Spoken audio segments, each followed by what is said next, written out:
Professor, vamos falar sobre outro assunto que também está lá na mesa hoje do Supremo Tribunal Federal, na verdade, para o plenário virtual, que tem a ver com Carla Zambelli.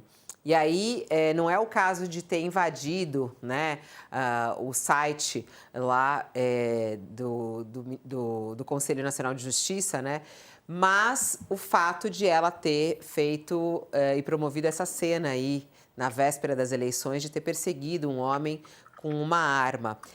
Esse é o caso que está em julgamento neste momento no Supremo Tribunal Federal. O plenário virtual do Supremo retomou hoje o julgamento da deputada por porte ilegal de arma de fogo e constrangimento ilegal. A corte já tem maioria para condenar a parlamentar. O julgamento tinha sido suspenso em março por um pedido de vista do ministro Nunes Marques e agora está sendo retomado. Além dele, faltam os votos de André Mendonça, Luiz Fux, Edson Fachin e o presidente da corte, Luiz Roberto Barroso. Esse caso aconteceu na véspera do segundo turno das eleições. Zambelli perseguiu um homem no bairro dos Jardins, empunhando uma arma. O placar está 6-0 pela condenação, nos termos do voto do relator, Gilmar Mendes. No começo desse ano, a deputada e o hacker Walter Delgatti já foram condenados na primeira turma pelo outro caso, que é por conta disso que ela, inclusive, está presa na Itália, pela invasão no sistema do Conselho Nacional de Justiça. Vamos lá, esse caso aí não tem muita dúvida, porque já está 6-0, né, professor? Então, há pouca, não há ali possibilidade de mudança. Mas o que isso pode mudar, inclusive, nas condenações, né? Isso se soma a outra condenação que a Zambelli já tem, é isso? Vamos lá, Fabiola. Primeiro é um caso bizarro, né? Eu acho que é um caso que chocou a todos e a todas e disse ter sido um dos principais motivos aí do rompimento do bolsonarismo raiz com Carla Zambelli, porque eles atribuíram a repercussão desse fato, a esse descontrole na véspera da eleição, parte do resultado eleitoral, da derrota que sofreram na eleição de 2022. E também me parece um caso que não há dúvida de que o crime foi cometido, posse ilegal e o porte ilegal de arma, e pior, né, com uma perseguição pública à véspera da eleição. As penas aqui são somadas, quer dizer, uma eventual condenação, que provavelmente virá com os demais votos, vai se somar às penas já aplicadas naquele processo relativo à invasão dos sistemas informáticos do CNJ. Aqui, a situação é diferente, por exemplo, quando a gente tem uma condenação de abuso de poder na justiça eleitoral. Vamos lembrar para nossos espectadores e espectadoras que o ex-presidente Bolsonaro teve duas condenações por abuso de poder. Uma decorrente dos atos do 7 de setembro, outra da reunião com embaixadores para espalhar desinformação sobre o sistema de votação. Naqueles casos, a pena em cada um deles é de 8 anos de inelegibilidade, mas essas não se somam. As duas penas correm ao mesmo tempo, levando a uma inelegibilidade de 8 anos. Aqui nós estamos falando de direito penal, não de direito eleitoral, e as penas elas se somam.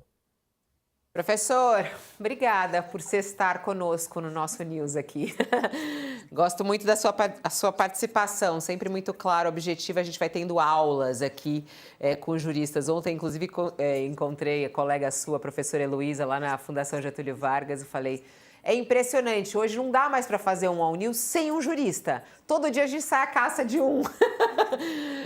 E vocês têm contribuído demais para o entendimento aqui, não só nosso, mas também da nossa audiência. Muito agradecida, professor. Eu quem agradeço, Fabiola, obrigado, Josias, obrigado, Thaís, e um abraço para minha querida amiga também, a grande Elô, professora da GV junto comigo. Um abraço. Uma graça, Elô, uma querida. Encontrei ela ontem e ela falou: tem sido sempre um desafio para a gente, mas a gente topa, claro, porque ainda mais sendo professora, né? Esse cuidado e essa vontade de também trazer esse conhecimento e espalhar esse conhecimento. Por isso que a gente gosta tanto dos professores, né, Thaís? Isso é muito bom. Nossa, eles salvam a nossa vida de jornalista. Vida, o tempo inteiro. Tem que ficar sabendo fase de instrução processual, é só com um professor de direito mesmo, a essa altura. Vamos falar rapidamente também sobre esse caso Zambelli. Esse caso é tão conhecido, né, Josias? E ainda mais forte e grave. Não sei se mais grave, mas enfim, essas imagens da Carla Zambelli correndo pelas ruas com uma arma em punho. O próprio Bolsonaro ficou uma fera com isso, nos bastidores sempre falaram, né? Ele chegou a falar publicamente, inclusive, né, que o Valdemar falou sobre isso também, que a derrota de Bolsonaro pode ser colocada também nessa imagem da Carla Zambelli. Aí ela não recebe apoio de ninguém, né, Josias? É verdade. A Carla Zambelli é uma evidência viva de que o bolsonarismo impõe uma conta que uma hora chega, né, para todo mundo. E é constrangedor o papel que o Nunes Marques exerce nesse julgamento. O Nunes Marques é tratado pelo padrinho, o Bolsonaro, como ministro gorjeta, né? É 10% de mim no Supremo. E ele submeteu o Supremo a um constrangimento que deveria ter sido evitado. E nós estávamos discutindo há pouco, pode se repetir no julgamento sobre a trama golpista ali na primeira turma, né? Porque aqui, Fabiola, já estava formada a maioria de 6 votos a 0 quando o Nunes Marques pediu vista desse processo. Ora, se já havia o veredito, por que pedir vista de um caso que todo mundo conhecia à saciedade, ninguém tinha muita dúvida, porque a coisa foi filmada, exibida em rede nacional, né? Estava lá a Carla Zambelli, arma em punho, perseguindo uma pessoa nas ruas de um bairro chique de São Paulo, né? Então, foi acusada pelo Ministério Público de porte ilegal de arma e perseguição, tem lá o nome técnico do crime, né? E o Gilmar Mendes votou, foi acompanhado por outros 5 ministros, estava formada a maioria. Para que pedir vista? Agora está o Supremo submetido ao constrangimento de lidar com a Carla Zambelli presa em Roma por uma outra sentença, na qual ela foi condenada a 10 anos de cana por ter invadido o sistema eletrônico do CNJ para fabricar uma ordem de prisão do Alexandre de Moraes contra ele mesmo. Então, esse constrangimento poderia ter sido evitado, Fabiola. Você agora está o Nunes Marques com o resultado já sacramentado, ele traz de volta o assunto à mesa, num julgamento virtual, e aí ele diverge da maioria.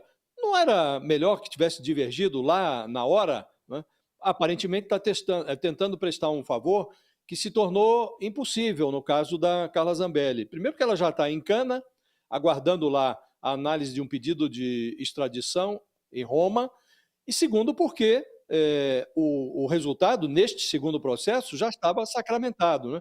Então são constrangimentos que os personagens deveriam evitar, né? Se não para si mesmos, para a corte que eles integram, né? Está em jogo aqui a própria supremacia do Supremo. Esse tipo de ridículo compromete a supremacia de uma corte que deveria se dar ao respeito, né? E o que se imagina, Fabiola, é que esse mesmo constrangimento não será repetido no julgamento da trama golpista, que agora vai se dar de forma presencial, num colegiado menor, em vez dos 11 ministros do plenário, serão os 5 ministros da primeira turma, e se algum ministro se aventurar a pedir vista, não é negligenciável a hipótese de que os seus colegas adiantem os votos, para submetê-lo ao mesmo ridículo a que está submetido agora o Nunes Marques. A pena, o lamentável, Fabiola, é que o ridículo acaba se transferindo também para o tribunal. Então, o que se espera é que aqui o jogo está jogado e o que se espera é que isso não se repita no julgamento que começará em setembro do Bolsonaro e dos seus cúmplices lá mais graduados desse alto comando do golpe.